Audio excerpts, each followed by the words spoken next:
Hello guys, তো আজ সরস্বতী পুজো। তো আজকে সোমবার।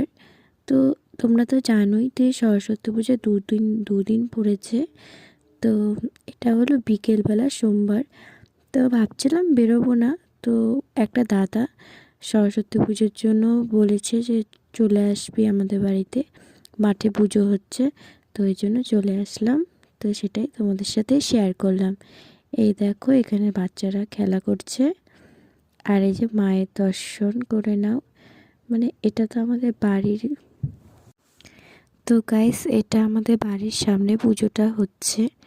যে দেখো কত সুন্দর করে সাজিয়েছে। এটা হলো সবাই মিলে সাজিয়েছে, মানে কোন মানে বাইরের কোনো লোক নয়, পাড়ারই সবাই মিলে পুজোটা করছে। তো তারাই সাজিয়েছে। এই দেখো, আমাদের এখানটা কিন্তু খুব জমজমাট, সব বাচ্চারা খেলছে।